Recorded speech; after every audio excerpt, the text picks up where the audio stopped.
Dando sequência à bateria de entrevistas que o canal FCTV tem feito com lideranças de Corvelo da região, nós estamos hoje com uma pessoa que tem um currículo sólido. Ele é presidente do Sindicato dos Produtores Rurais de Corvelo, vice-presidente do Sistema FAENG, presidente da Comissão Nacional de Bovinocultura de Corte da CNA, presidente da Câmara Setorial da Cadeia Produtiva de Carne Bovina do Ministério da Agricultura, pecuarista e guzeratista de influência em Minas e no Brasil, Antônio Pitangui de Salvo, bom dia. Minha primeira pergunta não poderia fugir à regra. Coronavírus.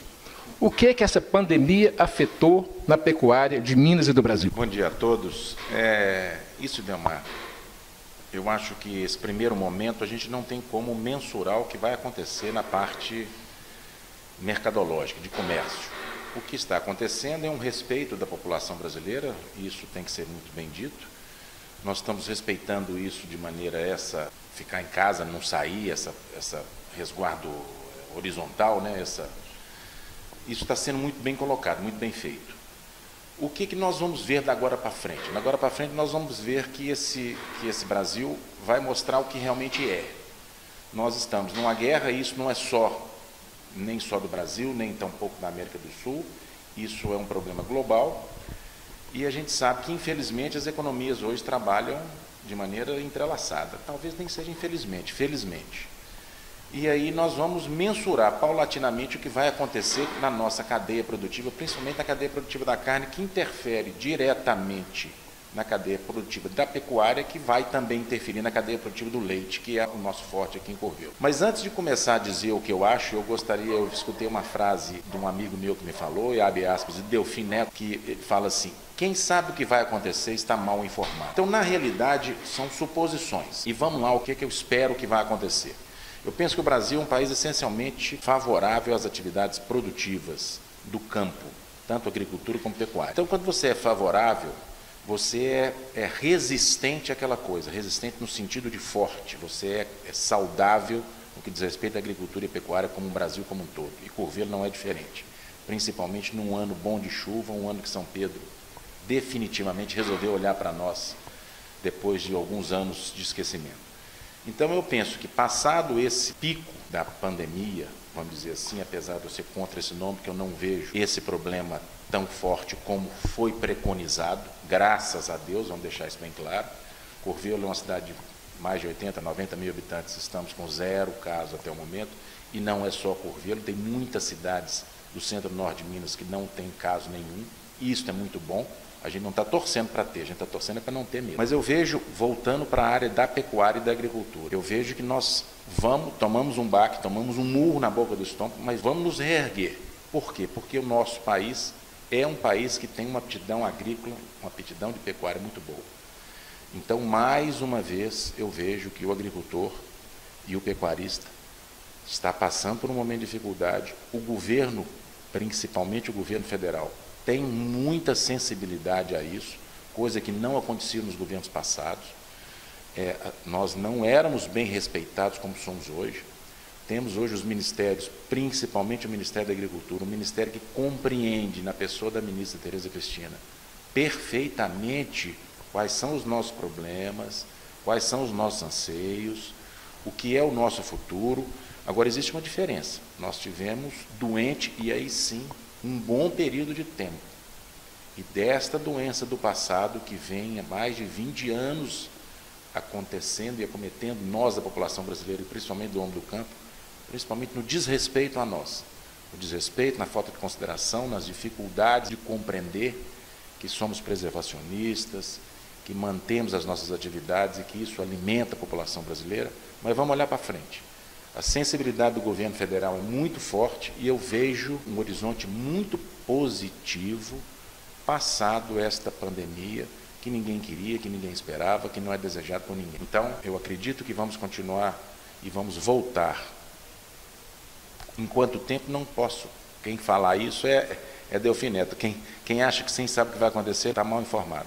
Espero que o mais rápido possível. Diante desse quadro que você traçou aí, você diria que a salvação do Brasil, especificamente, estaria mais uma vez na agropecuária? Eu não vou dizer, Delmar, que é a salvação do Brasil. Eu acho que o Brasil está começando a amadurecer por uma coisa que nós mesmos não olhávamos, nós não nos respeitávamos. O brasileiro não tinha orgulho, o brasileiro perdeu, nós que estamos mais com 50, O brasileiro perdeu o orgulho de ser brasileiro. Nós tivemos orgulho de ser qualquer coisa, de ser levador de vantagem.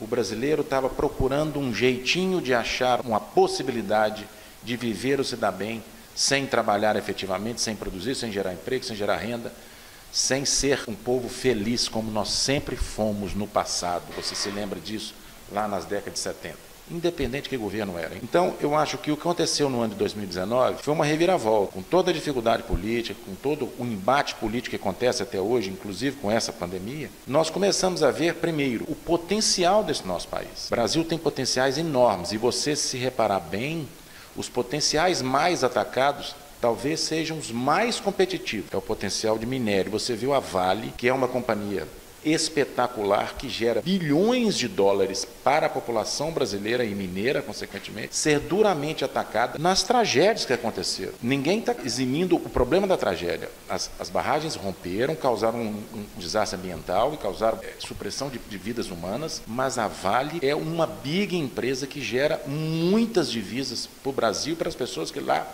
trabalham. Altamente atacada, por quê? Porque setor de mineração é um setor que o Brasil é altamente competitivo mundialmente.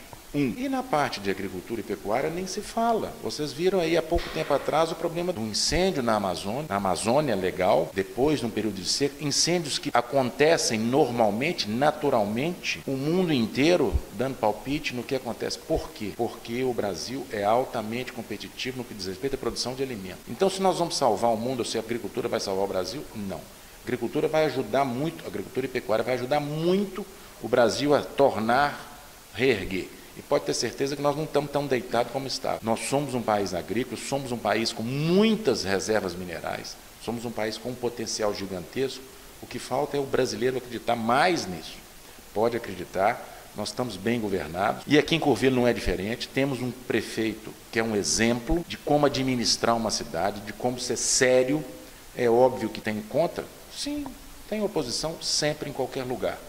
Mas é um prefeito que trabalha de 7 a 5 ou mais, que vem fazendo e mostrando como é que deve ser uma administração pública, honesta, correta, reta e transparente. Então, o Brasil está nesse rumo também, e acho que a pecuária e a agricultura continuam ajudando esse nosso país a definitivamente sair desse terceiro mundo, diminuir essas desigualdades sociais, que só são diminuídas não com entreguismo, não com bolsas, não com doações, e sim com trabalho, com geração de riqueza, com geração de renda e mais que isso, com respeito ao próprio, que é o que o brasileiro precisa de voltar a ter e aprender. Qual a comparação que você faria entre 2018 e 2019 no plano econômico? Existiu uma diferença, na sua opinião? Total. Com a entrada do ministro Paulo Guedes, nós entramos num outro nível, inclusive perigoso para algumas pessoas, que o liberalismo significa os competentes vão se desenvolver, vão crescer, e os incompetentes vão ficar à margem do crescimento.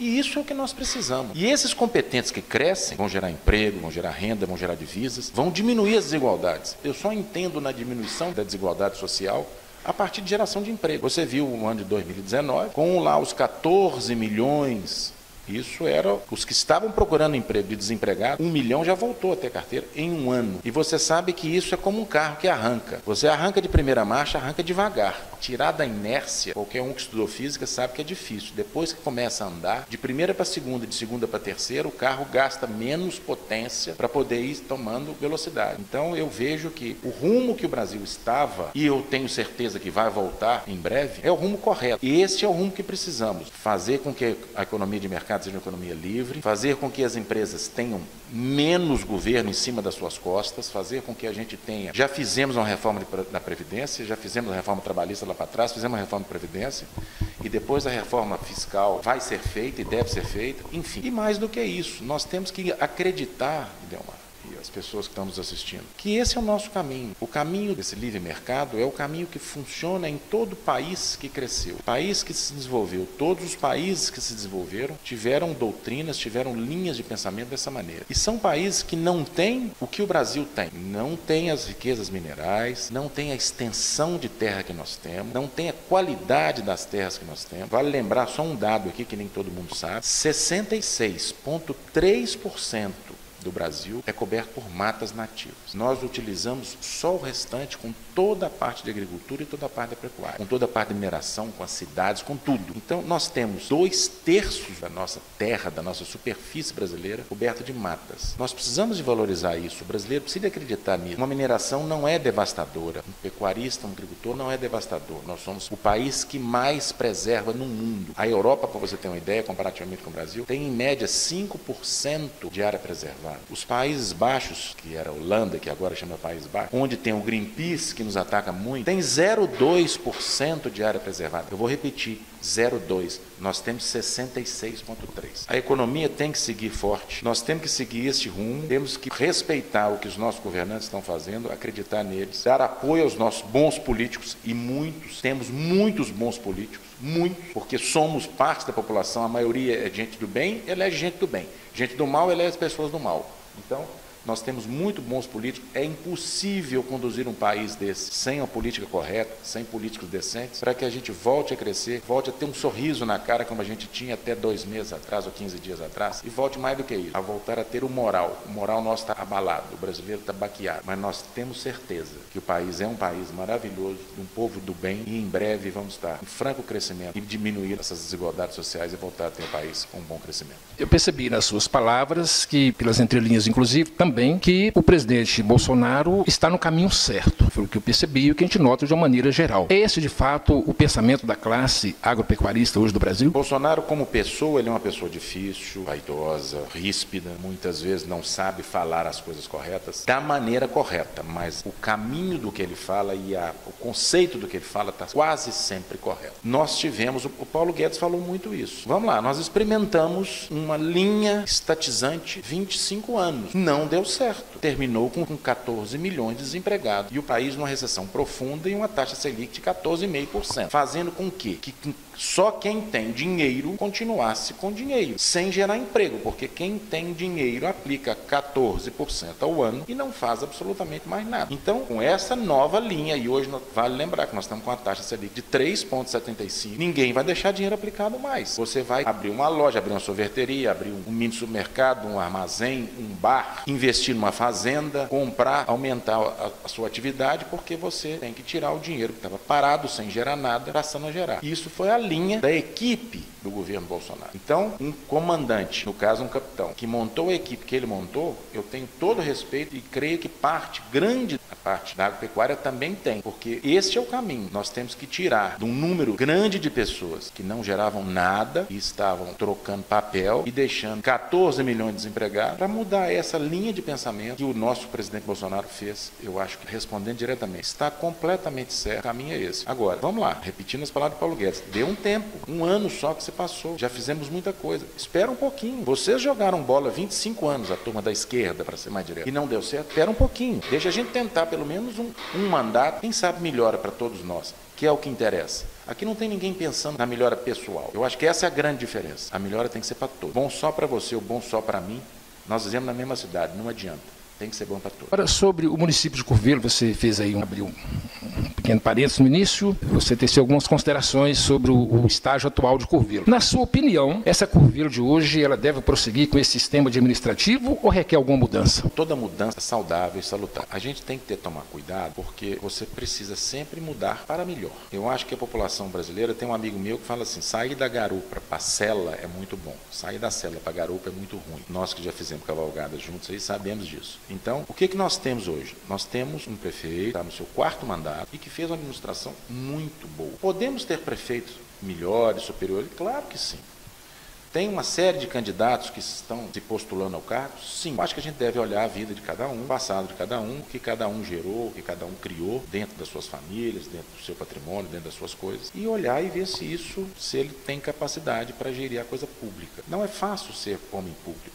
Você precisa ter mais do que uma seriedade, você precisa ter paciência, você precisa ter jogo de cintura, você precisa entender que uma prefeitura como Curvelo é toda engessada, e não é só de Curvelo, são muitas. Eu espero que quem o suceder continue trazendo para a população de Curvelo essas qualidades que temos aqui hoje. Curvelo é uma cidade limpa, Curvelo é uma cidade arborizada, é uma cidade que os de fora que aqui vêm, e eu tenho muito visitante de fora, ficam impressionados com uma cidade do interior de Minas, do centro de Minas, que não é nem da região muito rica do sul de Minas, é tão organizada e tão bem administrada assim. Nós tivemos aqui uma pessoa que veio ao sindicato fazer alguma coisa, ele é de São Paulo, ele rodou para o Curvelo, é só um depoimento dele, que eu vou transmitir para os senhores aqui. Quando ele chegou aqui no sindicato, ele falou assim, isso aqui não parece interior de Minas, isso aqui parece interior de São Paulo, a área limpa, organizada. Então, que bom. Tomara que nosso próximo prefeito, seja quem for, continue pensando na população de Curvelo, no desenvolvimento de Curvelo, no bem de Curvelo, para que a gente possa continuar tendo uma qualidade de vida e um desenvolvimento necessário e desejável para a nossa população daqui dessa grande Curvelo. Economicamente falando, como é que você avalia Curvelo hoje?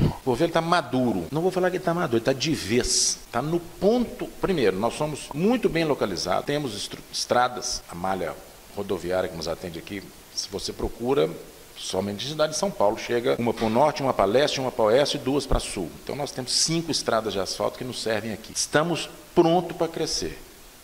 É uma cidade que contas em dia, zona rural bem organizada, temos que ter juízo, temos que ter um homem que dê continuidade nesta linha de austeridade e de seriedade para que a gente possa fazer a economia girar cada vez mais. Já viemos fábrica para cá, as 2 fábricas que tem aqui estavam a todo vapor até antes da epidemia. Enfim, eu acho que Curvelo estava num momento muito bom e continuará nesse momento, desde que a gente saiba dar força à atividade que Curvelo tem, que é a prestação de serviço, a atividade agropecuária. Enfim, se o homem público entrar, montar uma equipe boa, séria, vamos continuar crescendo e vamos ter uma economia ainda mais forte. Curvelo é uma cidade muito boa para se viver, pode ter certeza. Vamos agora às suas considerações finais, mais alguma coisa a acrescentar? Te agradeço por essa entrevista, muito importante para o nosso canal e eu tenho certeza também para o público, essas informações precisas, sérias e consistentes que você está passando. Neumar, eu acho que você está no caminho completamente certo. O que a gente tem que fazer hoje é isso aí, é mostrar para o pessoal o que está acontecendo, fazer essa entrevista sem polarização política. É fundamental a gente ter idoneidade no que faz, cada um falar o que realmente sente, o que espera. E eu fico feliz pela sua iniciativa já desde mais tempo, eu não sei quanto tempo você tem isso, mas eu já te acompanho há muito tempo, de colocar isso no ar, de fácil acesso. Esse é o nosso caminho, isso é que nós precisamos de fazer. E pode ter certeza, cidades do interior e cidade como Curvelo, que tem a economia que tem